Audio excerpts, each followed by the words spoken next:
The stars above the outer Vareth cluster had always been cold, not just in temperature, but in feeling. They were old stars, tired stars, and for 40 years they had watched a war burn beneath them, a war that nobody was winning, and that everyone was slowly losing. Admiral Shenvar stood at the edge of the command deck on his flagship, the Kaeldar warship Thorn of the Deep, and stared at the latest battle report. His yellow eyes moved across the numbers slowly. He had read reports like this many times before, but this one was different.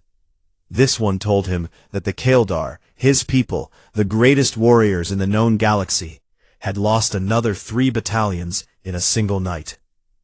Not to a clever trap, not to a better weapon, just to numbers. Just to the Vreth coming and coming and coming, like water through a broken dam. The Vreth Dominion was not a civilization in the way most species understood that word. They were a hive, a mass, a living machine built for one thing: expansion. They ate planets the way fire eats wood, hungrily and without thinking. Their soldiers had no names, their commanders had no mercy, and their queen, buried somewhere deep in the core systems, simply kept producing more and more troops, sending them outward in endless waves. When you killed 10 Vreth, 20 more came. When you killed 1,000, 10,000 followed. For 40 years, the Galactic Conclave had been trying to stop them.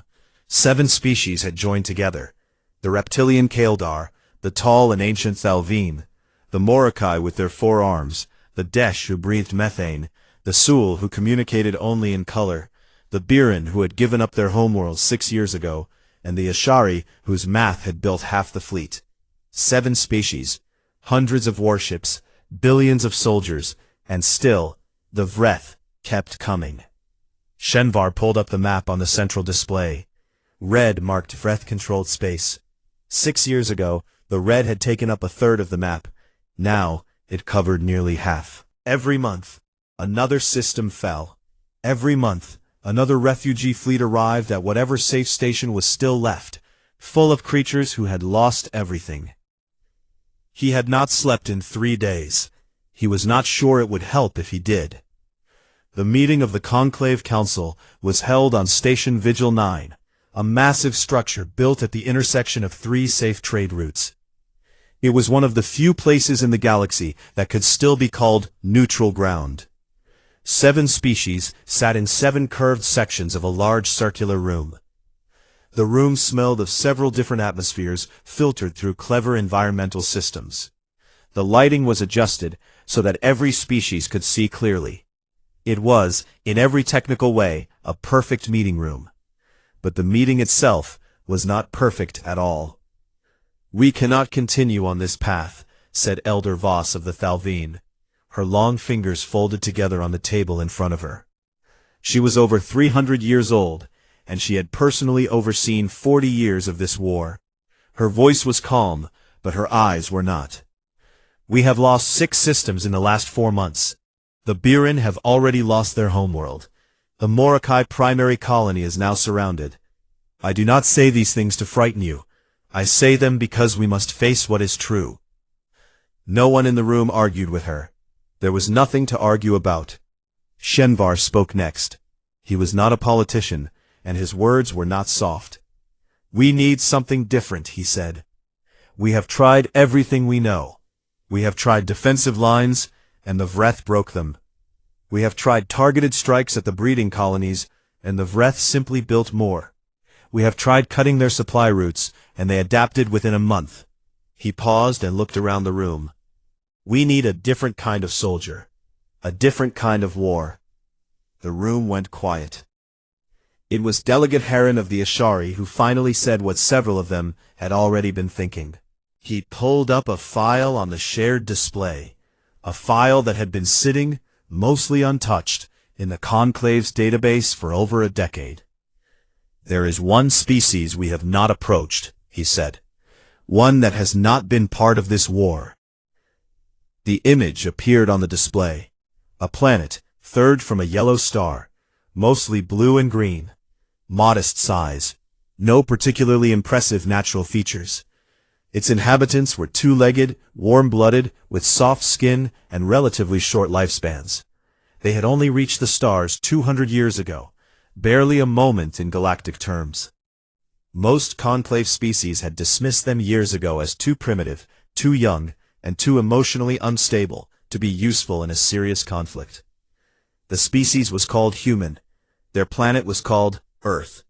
"They have no hive mind," said Delegate Mura of the Sul, her skin flickering yellow for skepticism. "They operate as individuals. Their internal conflicts. They fight each other constantly.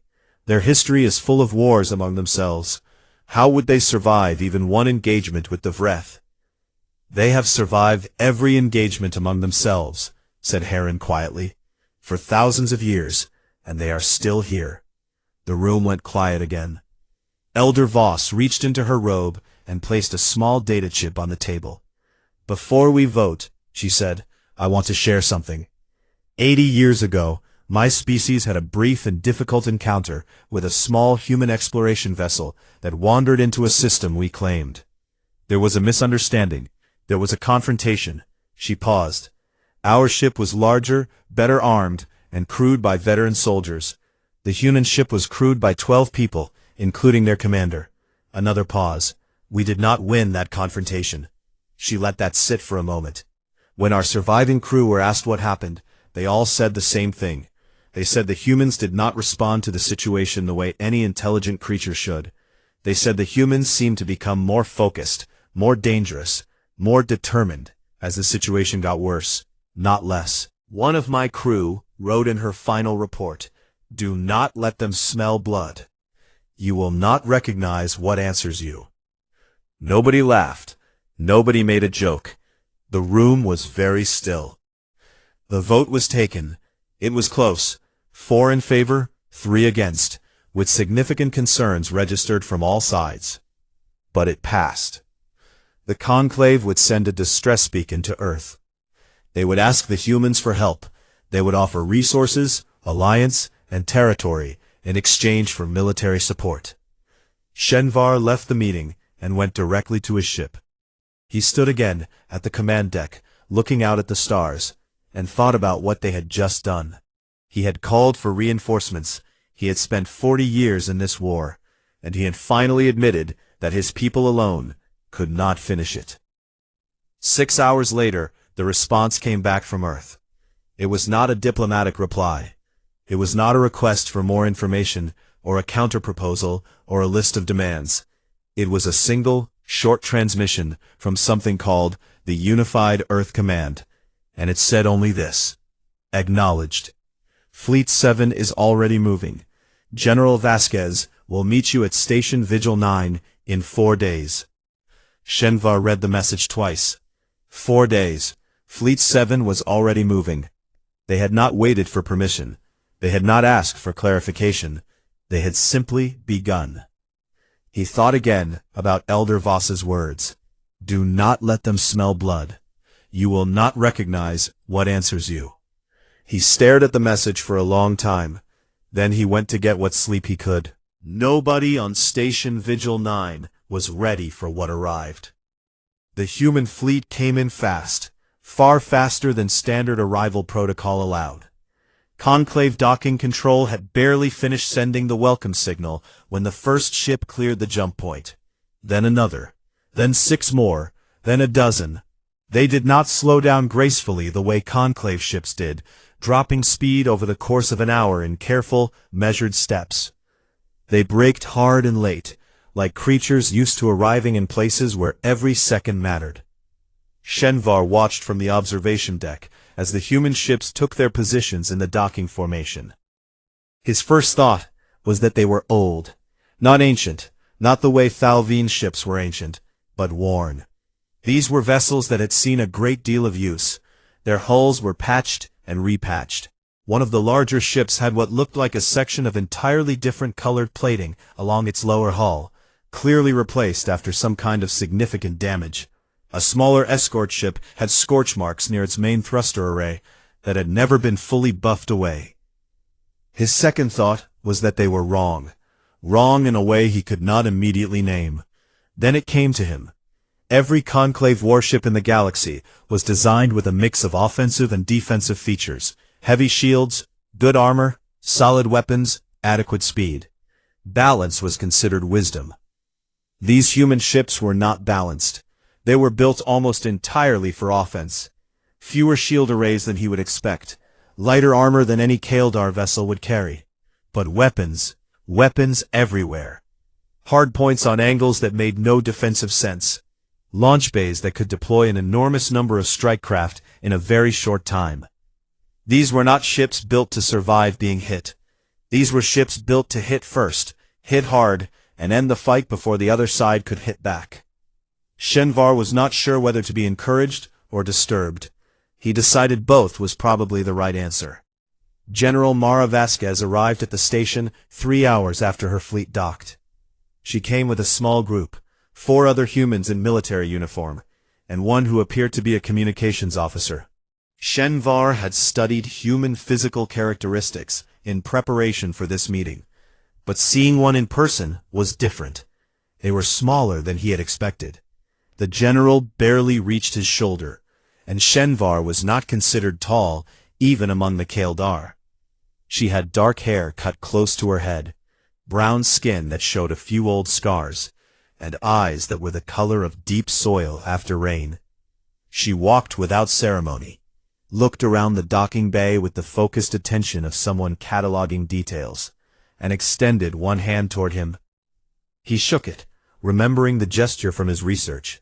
Her grip was firmer than he expected. "Admiral Shenvar," she said. Her voice was lower than he had imagined a human voice would be. Calm, not unfriendly, but not warm either. It was the voice of someone who had learned a long time ago to keep their tone level in rooms full of uncertainty. "General Vasquez," he replied. "Welcome. We are grateful." "Thank you," she said, cutting him off without rudeness, just efficiency. "I'd like to get to the briefing room as soon as possible.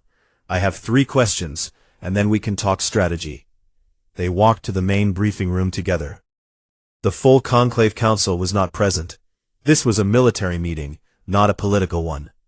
Shenvar, his 2 senior officers, and the Morkai fleet commander Wrath were the Conclave side. Vasquez sat down, placed a thin portable unit on the table, and looked around at each of them in turn. Then she asked her 3 questions. "Where are the Vreth breeding colonies?" Shenvar pulled up the map. There are 11 confirmed major breeding sites. 3 of them are in heavily fortified systems. The others are... "I'll need the full data package." "That's fine." She nodded once. "Second question.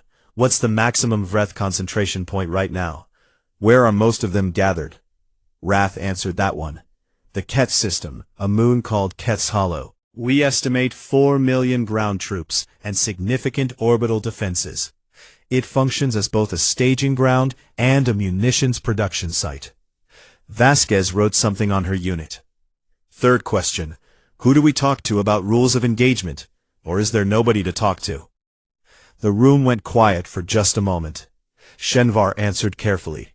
"The Vreth do not recognize any form of treaty or agreement. They have never taken prisoners. They do not distinguish between military and civilian targets.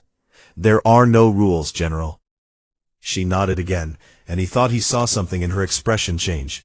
Not pleasure exactly, but something close to resolution. Like a door closing. "Good," she said, "simpler that way." A Kaeldar officer named Dorath was assigned as the official liaison between the Conclave forces and the human fleet. He moved into the human flagship, a carrier called the Steadfast Wound, a name that Dorath thought was either very strange or deeply poetic, and after 2 days aboard, he had decided it was probably both. He sent daily reports back to Shenvar. The first few were straightforward. The humans were efficient, organized, and professional. Their equipment was well maintained, despite its worn appearance. Their training exercises were relentless. But by the 4th day, his reports began to change. "They laugh before battles," he wrote. Not in a disturbed way, in a way that seems to release tension. Their humor is often dark, jokes about death, about injury, about things going wrong. I have been told this is normal for them, and that it actually indicates good morale. I am not sure I understand this, but I am recording it. They name their weapons, read another report. Individual weapons. One soldier showed me her rifle, and told me its name. She said it was important. I asked why, and she seemed to have difficulty explaining. She said, because then it knows what it's for. I have been thinking about this for 2 days, and I am still not certain what to make of it. They keep photographs, he wrote later. Inside their armor, near their hearts. I asked one of them about it, a young man named Torres. He showed me the photo. It was his family. His parents, a sibling, 2 small children. He said, that's why I'm here. I did not know what to say to that. Among the Kaldar, we go to war because we are soldiers, and that is our function. We fight for the conclave, for civilization, for survival. We do not, I am having difficulty finding the right word, we do not fight for people in the specific sense that these humans seem to. It is different. I am not yet sure if it is stronger or simply different. His final report before the first operation was the shortest, and the one Shenvar read 3 times. I have been trying to find the right word for what I observe in them when they prepare for combat. I thought first it was bravery, but bravery is something you perform in spite of fear. I do not believe they have conquered their fear. I believe they have done something stranger. They have taken fear and changed what it does to them. In most species, fear slows. In humans, it appears to accelerate. They become sharper, not duller. More present, not less. They do not become calm. I have seen their hands shake. I have seen them breathe hard. I have seen them close their eyes for just a moment before an action. But then they move. They always move. Whatever fear does to the rest of us, in them it appears to be load-bearing. I do not have a better way to say this. I am watching something I do not yet have a word for. On the 5th day, Vasquez called the joint planning meeting. Shenvar expected her to present a support role for the human forces. Perhaps they would take a flank position, or secure a secondary objective, while the Kaldar handled the main advance. She slid a battle map across the table. The human forces were positioned in the center of the assault formation. Not the flank, the center. General, he said carefully, the center approach at Keth's Hollow means going directly through the primary orbital defense grid. The Vreth will focus everything there. Yes, she said. The casualties would be manageable. If we move fast enough, she said. And we will move fast enough. She looked at him with those soiled dark eyes. Admiral, I did not come here to stand at the edge and watch. Tell me if you disagree with the plan, and we'll talk it through. But do not tell me it's dangerous. I know it's dangerous. That's not a reason. Shenvar looked at her for a long moment. Then, he looked back at the map. The moon of Keth's Hollow looked peaceful from a distance. Pale gray, wrapped in thin brown clouds, orbiting a gas giant, so large it filled a quarter of the sky. It did not look like a place where 4 million soldiers waited in underground tunnels and surface bunkers, ready to kill anything that moved. It did not look like the hardest target in the known galaxy. It did not look like many things, but it was. Shenvar stood on the bridge of the Thorn of the Deep and watched the assault begin. The human ships went first. That had been agreed upon, not because anyone had asked the humans to go first, but because Vasquez had simply drawn the attack vector on the map and put her fleet at the point of it, and nobody had successfully argued her out of it. The Vreth orbital defense grid opened up the moment the human ships were in range. It was a significant grid, hundreds of automated cannons, missile banks and point defense systems layered over the moon like a shell. Every conclave military analyst had studied it. The accepted wisdom was that no fleet could punch through it without sacrificing at least 60% of their ships. At 60% losses, the remaining force would not be strong enough to support a ground operation. That was why Keth's Hollow had been considered impossible to take. The humans did not seem to have received that analysis. They went in without slowing down. Their ships absorbed fire. Shenvar watched one of the carrier's escort vessels take 3 direct hits in quick succession. Its shields failing on the second. Its outer plating cracking on the third. It kept moving. It kept firing. Its own weapons poured fire back into the grid with extraordinary speed and precision, targeting the anti-air platforms in a sequence Shenvar recognized as a specific human tactic. They were not firing randomly, they were cutting lanes, narrow paths through the defense grid through which their dropships could descend. A burning human transport ship took a catastrophic hit to its port engines and began to fall out of formation. Shenvar's chest tightened. There were soldiers on that ship, hundreds of them, and the ship was going to. But it did not go down. Its remaining engines fired harder. It fell slightly behind the line, but continued moving forward, angling its burning side toward the incoming fire, using its own wreckage as a shield for the two dropships flying directly behind it. He watched it keep going until it was below the primary defense layer, and then begin its descent, trailing smoke and fire, its pilots somehow still in control. Dorath, standing beside him, said nothing. His face said everything. The lanes opened. The dropships fell through. Ground combat on Keth's Hollow was supposed to be the second impossible thing about taking it. The Vreth had tunneled extensively beneath the surface, a network of passages that allowed them to move troops quickly from any point to any other, appearing and disappearing in ways that made traditional frontline combat meaningless. You could push them back in one area, and they would surface behind you. You could hold a position, and they would tunnel under it. The Kaeldar had tried this kind of fighting before. It was exhausting and slow and costly. The humans did not fight like the Kaeldar. They did not try to hold lines. Dorath followed the ground combat on the tactical display, watching the human companies move in ways that had no pattern he could predict. They spread out, then compressed, then split, then rejoined. They moved fast, often faster than the Vreth tunnels could redirect troops. When the Vreth surfaced in their rear, the humans turned and engaged without retreating. When they were surrounded, they did not stop. That was the thing that stayed with Dorath longest afterward. The surrounded companies. At approximately the 4th hour of the ground assault, a Vreth shock swarm of 10,000 units came up from 6 separate tunnel exits and surrounded a human company of 300 Marines. Dorath watched it happen on the display. He watched the circle close. 300 humans, 10,000 Vreth. He had seen the Kaeldar, his own people, the greatest warriors in the Conclave, broken by worse odds than this. He had seen what happened to surrounded soldiers. He began composing a casualty estimate in his head. Not dead. There was still signal. Just quiet. For 11 seconds, then Sergeant Okafor's voice came through, steady and almost amused. All right. They've got us surrounded. Poor bastards. And the 300 Marines attacked outward. Not retreating toward a gap. Not holding a perimeter. Outward.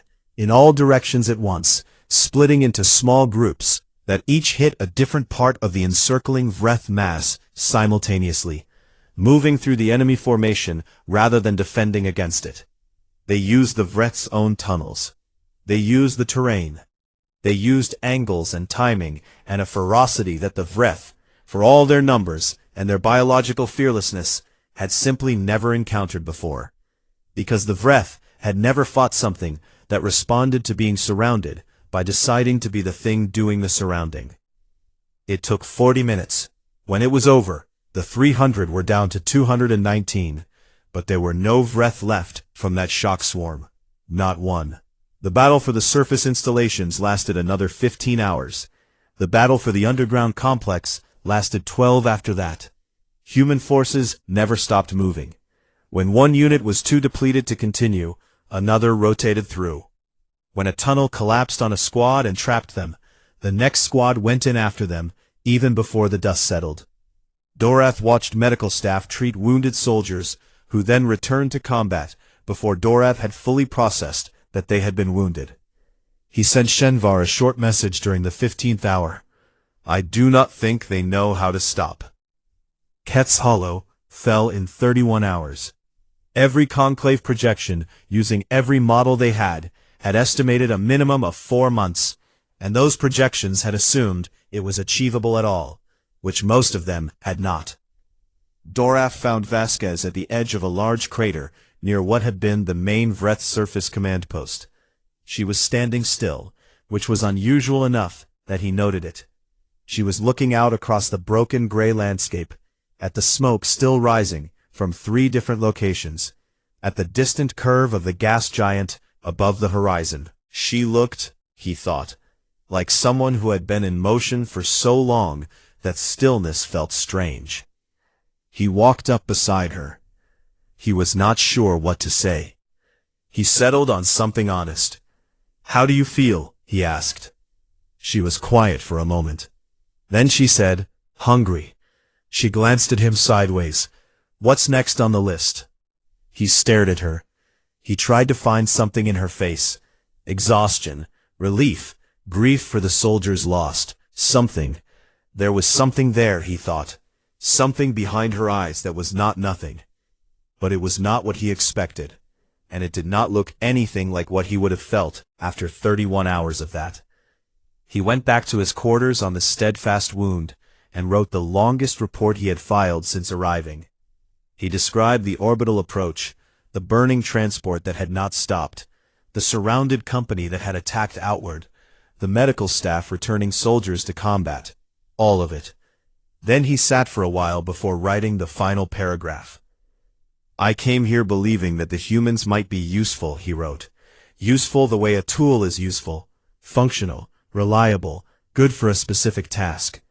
I was wrong about what kind of thing they are. A tool does not choose. A tool does not adapt. A tool does not turn to the thing that is trying to break it and decide to break back instead. I have spent 31 hours watching them fight, and I have come to believe that everything the Conclave thought it knew about the limits of what a soldier can be was based on never having seen one of these." He sent the report. Then he heard someone laughing in the corridor outside. Deep, tired laughter, the kind that comes after something hard is finally over. Human laughter. He sat with that sound for a long time. News of Keth's Hollow reached the rest of the galaxy in stages, and each stage produced a different reaction. The Conclave fleet commanders heard it first, in hard numbers. 31 hours, 1 fortified moon, 4 million Vreth troops neutralized, and the human casualties were significant, but the operation was considered, by any military metric, a complete success. The commanders were quiet for a long time when they received that report. Some of them pulled up their old projections and looked at the 4-month estimate again. A Morkai admiral named Serac crumpled her copy into a ball, which was the Morkai equivalent of a very long and profane statement of disbelief. The Conclave civilian councils heard it second. Their reaction was more complicated. Relief came first, because relief always comes first when something that was supposed to be impossible turns out to be possible. But relief was quickly followed by a different feeling, a colder feeling, the kind that comes when you realize you have invited something very powerful into your home, and you do not fully understand what it wants. The rest of the galaxy heard it third, in fragments and rumors, and what reached them was already becoming a story. Not just a military report, a story. The burning ship that would not fall, the 300 who attacked 10,000, the moon that was supposed to take 4 months and fell in a day and a half. Stories travel fast when they contain something people find both amazing and frightening. In the Conclave archives, an old historian named Fael of the Thalveen, 340 years old, which even for his long-lived species was quite old, pulled up a collection of records that had not been accessed in over a decade. He had compiled these records himself, many years ago, out of a private curiosity that nobody had shared at the time. They were accounts of human contact from across the galaxy. 43 separate species had some record of encountering humans. Most of the encounters were brief. Many of them had involved some degree of conflict. The pattern was always the same. Humans were encountered. Humans were assessed. Humans were considered manageable. Then, the assessment changed. Fael read through account after account. A Draal survey team that had tried to claim a system where a small human colony had already established itself. The Drawl were larger, had better weapons, and outnumbered the humans 8-1. They left the system after 3 days, and the colony was still there. A Vethian traders guild that had attempted to manipulate the price of a human-produced resource by using their ships to blockade a transit point. The guild had extensive experience with this kind of economic pressure. The humans had responded by finding a different route, producing more of the resource, and then, Fail smiled slightly reading this part, by systematically buying controlling shares in 4 of the guild's primary partner companies over the next decade, until the guild agreed to new terms. A group of pirates of mixed species who had decided that a human passenger liner was an easy target. They were never heard from again. He compiled his findings into a report titled, On the Domesticated Predator, Humanity and the Illusion of Civilization. He sent it to the council with a note that said, I am not suggesting we made a mistake. I am suggesting we understand what we invited. In Vreth's space, something unprecedented was happening. The Vreth had no individual commanders in the way other species understood command. The hive mind simply distributed tactical instructions and units executed them. But the hive mind was an intelligence, a vast, ancient, distributed intelligence, and it processed information. It learned, it adapted. That was part of what made it so dangerous. It had been adapting and learning for longer than most conclave species had been flying between stars. After Keth's Hollow, the hive mind did something it had never in its recorded history been observed to do. It hesitated. Its tactical systems registered the new combatant class that had appeared in the war, the ones the hive mind's language centers had no existing word for, because its language had no category for something like this. It spent processing cycles generating a new classification. The translation, when conclave intelligence eventually decoded it from intercepted signals, came out roughly as creatures that do not acknowledge the signal to stop. Every species the Vreth had ever fought had a limit, a point of sufficient loss or sufficient threat at which they stopped pressing forward. The limit was different for each species. Some reached it sooner, some later, but it always existed. It was a law of things, like gravity. The hive mind had learned to find those limits and push past them. Find the breaking point, apply the right pressure, and the enemy stopped. The humans appeared to have a different relationship with that law. On the flagship's steadfast wound, Dorith spent several evenings walking the corridors and observing. He had been a soldier and a scholar in roughly equal measure his whole life, and both parts of him were fully engaged now in trying to understand what he was seeing. One evening, he passed an open bunk room and saw something that stopped him in the doorway. A young soldier, barely 22 years old by human counting, he knew from the roster, was sitting at a small desk with a piece of actual paper in front of her. She was writing by hand. Her face was wet. She was crying, with the specific quiet of someone who had learned how to cry without making noise, because there were other people sleeping nearby. He recognized the behavior. She was writing letters to the families of the people she had lost. He had read enough about human customs to know this was something they did. He started to move on, to give her privacy. Then she finished. She folded the letters carefully. She wiped her face with the back of her hand. She stood up, took 3 slow breaths, put on her armor, and walked out of the room toward the briefing bay where the next mission was being planned. Dorith stood in the empty doorway for a long time afterward. He had seen grief stop soldiers before. He had seen it take people out of the fight for hours, for days, sometimes permanently. Grief was a wound, and wounds needed time. That was true for every species he had encountered. It was one of the constants of intelligent life. But this soldier had grieved, and then stood up. Not because the grief was over. He did not think it was over. He thought she carried it with her. He thought it was inside the armor, along with the photograph. He went to his quarters, and wrote in his report, Among the Kaeldar, grief stops us. It is a heavy thing, and it sits on us until it lightens on its own. In humans, something else happens. They carry the grief with them into the next thing. It does not appear to make them weaker. I am beginning to think it makes them something else entirely. something I do not have a word for yet. Meanwhile, back on Station Vigil 9, the Conclave Council held a session that was not on any official schedule. There was only one question on the agenda. Should the Council ask the humans to halt their offensive once the Vreth were driven back to their core systems? The reasoning behind the question was not complicated. The war was turning. Since Ket's Hollow, 3 more strategic Vreth positions had fallen. The human fleet was moving consistently forward, and the Conclave forces fighting alongside them were performing better than they had in years. Partly because of tactical coordination, and partly because watching the humans fight appeared to do something to the other species' sense of what was possible. Something that might be described as a reminder. But the question was, once the Vreth were pushed back far enough to no longer be an existential threat, would the humans stop? Would they want to keep going?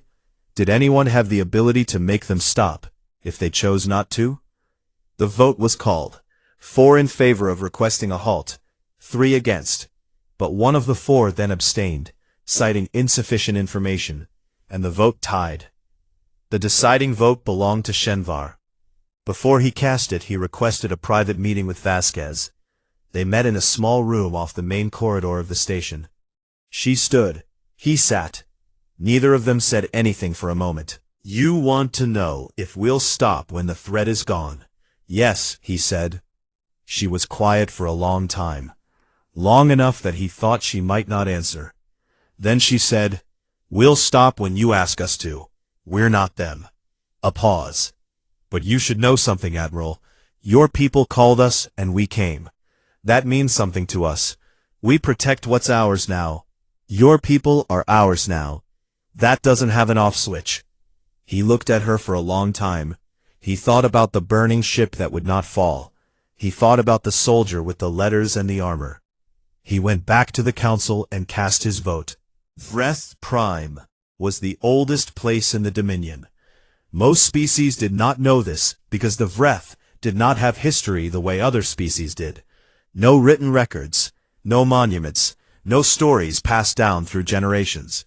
But the planet itself held its age, in its rocks and in the deep tunnels that ran beneath its surface, like the roots of something impossibly old. The Queen had lived there for longer than any Conclave species had been flying ships. She had watched empires form and collapse at the edges of her territory. She had absorbed 12 other species into her dominion, and she had outlasted every threat that had come against her. She had never, in all of that time, been afraid. The assault fleet entered the Vreth Prime system in 2 waves.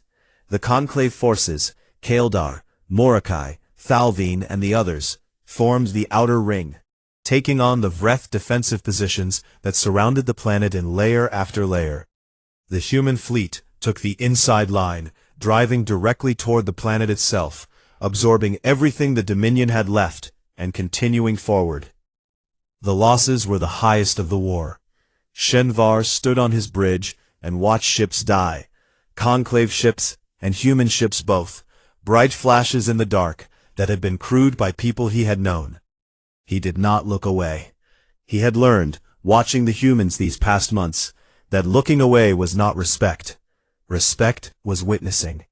The human dropships hit the atmosphere of Vreth Prime in the early hours of what the planet's slow rotation made into something like a morning.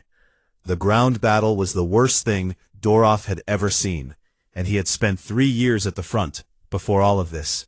The Vreth on their home planet fought with a desperation that none of their other troops had ever shown, not because they were capable of fear, but because the Queen was feeding them something through the hive mind, some signal, some instruction that translated in their bodies into absolute resistance. They did not retreat. They did not surrender. They had to be removed from every position individually, meter by meter. Human casualties climbed steadily. Dorath watched the numbers update in real time on the tactical display, and felt something cold settle in his chest. There were soldiers on that planet he had eaten meals with, traded bad jokes with, watched write letters by lamplight.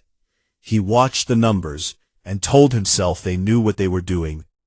He told himself Vasquez knew what she was doing. He was right about both things. and it helped less than he hoped. The final push toward the Queen's chamber took 11 hours. When the human advance units broke through the last tunnel barrier and entered the central structure, a vast underground space that had been carved over centuries, its walls covered in patterns that the Queen had grown there the way trees grow rings, the transmission came. It went out to every ship in the system simultaneously, in every language the Queen had ever encountered, translated by whatever deep intelligence lived inside the hive mind, and had been processing language inputs for longer than civilization had existed in most places. It said, "What are you?" The question was not fearful, it was not a plea, it was the genuine inquiry of something very old, that had for the first time encountered something it genuinely did not understand. Vasquez received the transmission on the bridge of the Steadfast Wound. She stood at the communications array for a moment, looking at it. Then she opened a channel, not just to the Queen, but to every ship in the fleet, conclave and human alike. She wanted them to hear this. She had thought about what she would say if this moment came, and she had decided not to think about it too much, because the things that were most true were usually the things you did not have to plan. She said, "We're the ones you made the mistake of threatening first." The Queen was silent for a long time. Then her chamber was breached, and the war ended. There was a moment after the silence confirmed the Queen's death, when the hive mind, that vast distributed intelligence that had linked every Vreth soldier on every planet in the Dominion, flickered. It did not die immediately. It took several hours for the network to fail. In those hours, Vreth soldiers across dozens of systems simply stopped. They did not run. They did not fight. They stood where they were, disconnected from the thing that had told them what to be. And they were, perhaps for the first time in their existence, alone.